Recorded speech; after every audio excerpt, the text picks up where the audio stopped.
Praise the lord. Good morning. మన ప్రభు అయిన యేసుక్రీస్తు పరిశుద్ధ నామంలో గాడ్స్ ఆర్మీ మినిస్ట్రీస్ యేసుతో అనుదినము అని ఈ పరిచర్య ద్వారా దేవుని యొక్క శ్రేష్టమైన మాటలు వింటున్న మీ అందరికీ నా హృదయపూర్వక శుభములు. నా ప్రియ సహోదరి సహోదరుడా, చిన్న ప్రార్థన చేసుకుందాం. తలలో ఉంచినట్లయితే, సర్వోన్నతుడ, సర్వాధికారి, సర్వసృష్టికి కారణభూతుడైన మా ప్రియ పరలోకపు తండ్రి, ఈరోజు నీ కుమారులుగా నీ కుమార్తెలుగా మా గృహాలోనికి మిమ్మల్ని ఆహ్వానించుకొనిచున్నాం.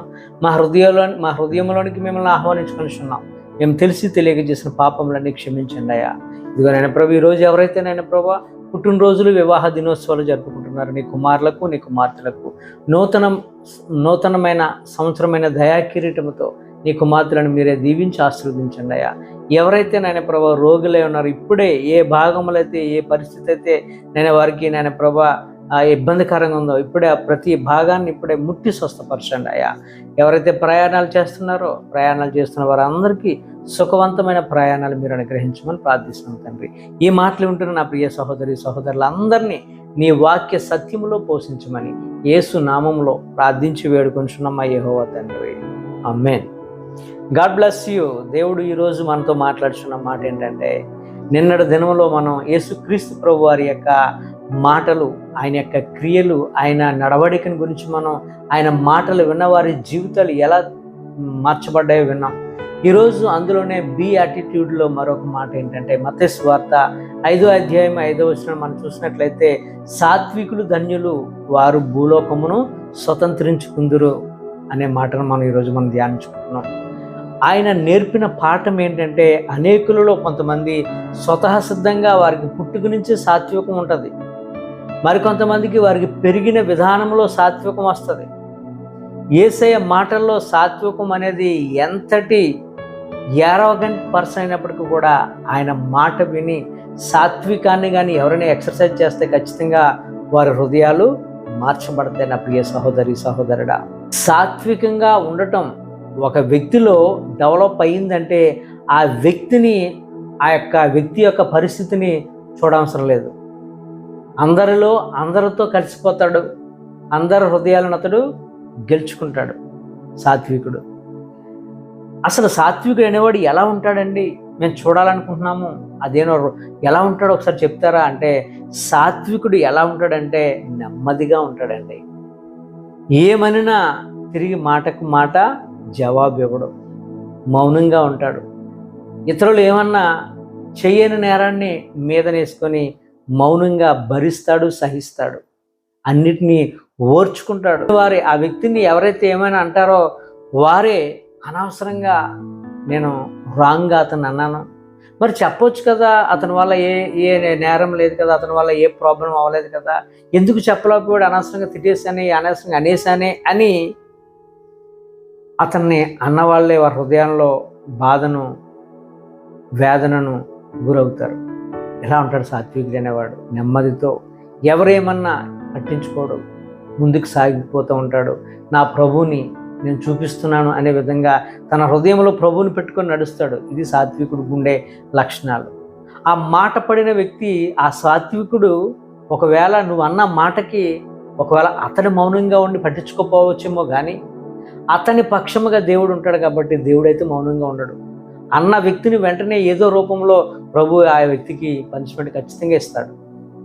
ఉదాహరణకు దావీదును, సౌలును తీసుకుందాం మనం ఈరోజు. దావీదు ఎంత సౌమ్యుడు, సౌలు కూడా మనం చూసినట్లయితే సౌలు జీవితంలో కూడా మనం ఈ యొక్క వ్యత్యాసాన్ని చూస్తే, సౌలుకి దురాత్మ పట్టినప్పుడల్లా దావీదు వచ్చి సితారా తీసుకొని చక్కగా వర్షిప్ చేస్తుంటుండగా అతనిలో ఉంటున్న దురాత్మ పోతూ ఉండేది. మరి సౌలు పట్ల దావీదు చేసిన మోసం ఏంటి అని చూస్తే ఎక్కడ మోసం కనపట్లేదే. ఆ సితారా తీసుకొని ఆ వర్షిప్ చేయటం తప్ప అంటే, అది ఒకవేళ తప్పుగా చూసుకున్నాడేమో అంటే అది తప్పు కాదు. మరి ఎందుకు దావీదు పట్ల సౌలు అంతగా ఈర్ష్య కలిగి ఉండడానికి గల కారణం ఏంటంటే, ఒకటే కారణం ఏంటంటే, గొలియాత్ అనేవాడు ఇశ్రాయేల్ని ఛాలెంజ్ చేస్తున్నాడు ప్రతిరోజు కూడా, మీలో మగోడే లేడా అని. సౌలు లాంటి గొప్ప గొప్ప యుద్ధ వీరులు అతని యొక్క శరీర పరిస్థితిని చూసి, గొలియాతుని చూసి అందరూ దాక్కున్నారు, భయపడిపోతున్నారు. కానీ బాలుడైన దావీదు దేవుని చూశాడు, సౌలు అక్కడ ఉంటున్న ఇశ్రాయేల్ అందరూ కూడా అతని యొక్క బలాన్ని చూశారు, అతనికి ఉంటున్న యుద్ధ బలగాన్ని చూశారు తప్ప దేవుణ్ణి చూడలేదు. కానీ దావీదు దేవుణ్ణి చూసి వెంటనే వెళ్ళి అతన్ని కొట్టి చంపి అతని యొక్క తల తీసుకుని వస్తుంటుండగా దావీదుని మరి సౌలు ఈర్ష్యపడ్డానికి గల కారణం ఇదే. ఇక్కడే మెయిన్ స్టార్ట్ అయింది. అక్కడ ఉంటున్న స్త్రీలు అన్నారట, సౌలు మహారాజుకి 1000 స్తోత్రాలు, గొలియాతుని చంపిన దావీదుకి 10,000 స్తోత్రాలని అక్కడ ఉంటున్న వారు స్త్రీలు పొగిడేసరికి ఆ ఘనత దావీదుకి వెళ్ళటంతో సౌలు యొక్క ఘనతను చూసి వారవలేక ఎలాగైనా సరే వీడిని చంపేయాలి, ఎలాగైనా సరే వీడు రాజు అయితే నాకు అసలు ఇష్టం లేదని అప్పుడు అతని యొక్క హృదయంలో విషచూపు చూశాడట దావీదు పట్ల. అతను చేసిన తప్పేమీ లేదు, మంచికి వెళ్ళాడు, మంచిని చేశాడు అక్కడ. కానీ సౌలు ఆ మంచిని తీసుకున్నాడు, గర్వంగా ప్రవర్తించాడు. గర్వంగా ఉన్నవారిని దేవుడు ఏం చేస్తాడు తెలుసా అండి? గద్దె దించి గడ్డి మేయిస్తాడు, నెబుకద్నెజరు జరిగినట్లుగా. అలాగే జరిగింది సౌలు జీవితంలో కూడా. రెండవదిగా మనం చూసినట్లయితే అబ్రహాము కుమారుడైనటువంటి ఇస్సాకును మనం చూస్తే, అబ్రహాము తర్వాత ఇస్సాకు కూడా తన యొక్క తండ్రి చనిపోయిన తర్వాత గెరారు భూభాగంలో ఉంటుండగా తన తండ్రి అయిన అబ్రహాము తవ్విన బావులను మరలా తిరిగి తవ్వించుండగా ఇస్సాకు చక్కటి జలపాతం పడుతుందంట, తీపి నీళ్ళు, కొబ్బరి నీళ్ళు లాంటి వాటర్ పడుతుందంట. దాన్ని చూసిన ఆ యొక్క ఫిలిస్తీన్ల భూభాగస్తులు అందరూ కూడా వచ్చి ఆ యొక్క బావులతో మన్నుతో కప్పి మరి ఆయన్ని ఎక్కడికైనా నెట్టేసేవారట. అలాగా 4 బావులు తవ్వించిన 4 బావులను అలాగే చేశారట. ఎందుకంటే దేవుడు ఇస్సాకు పక్షముగా ఉన్నాడు. ఎవరైతే సాత్వికంగా ఉంటారో వారి పక్షాన దేవుడు ఉంటాడు. నా ప్రియ సహోదరి సహోదరుడా, అతను ఒకవేళ మాట అంటున్నావేమో, అతడు మౌనంగా ఉండొచ్చేమో, కానీ అతడు పక్షముగా దేవుడు ఉన్నాడనే సత్యాన్ని మర్చిపోవద్దు. ఇస్సాకు పక్షముగా దేవుడు ఉన్నాడు కనుక అక్కడ ఉన్న వారందరికీ తర్వాత తెలిసిందంట, ఇతడి పక్షముగా దేవుడు ఉన్నాడు కనుకనే ఇతనితో మనం వైరం పెట్టుకోవద్దని అక్కడ ఉన్న కొంతమంది రాజులు కలిసి వెళ్ళి ఇస్సాకు చేతులు పట్టుకొని, అయ్యా నువ్వు ఎక్కడికి వెళ్ళొద్దు, మా భూభాగంలో ఉండు, నీ వల్ల మాకు కానీ మా వల్ల నీకు కానీ ఏ హాని చేసుకోవద్దు, ఇక్కడే ఉండు అని ఇస్సాకును బ్రతిమాడారట. ఎందుకు అంటే ఇస్సాకు ఏం చేసినప్పుడు కూడా ఫలవంతం అవుతుంది అంటే దేవుడు ఇస్సాకు పక్షముగా ఉన్నాడని సత్యాన్ని వారు తెలుసుకున్నారు. మనకి ఈ మాటలు వింటున్న నా ప్రియ సహోదరి సహోదరుడా, మనం ఎక్కడైతే మౌనంగా ఉంటామో, ఎక్కడైతే సాత్వికంగా ఉంటామో అనేకుల యొక్క హృదయాలు మనం గెలుచుకుంటాం.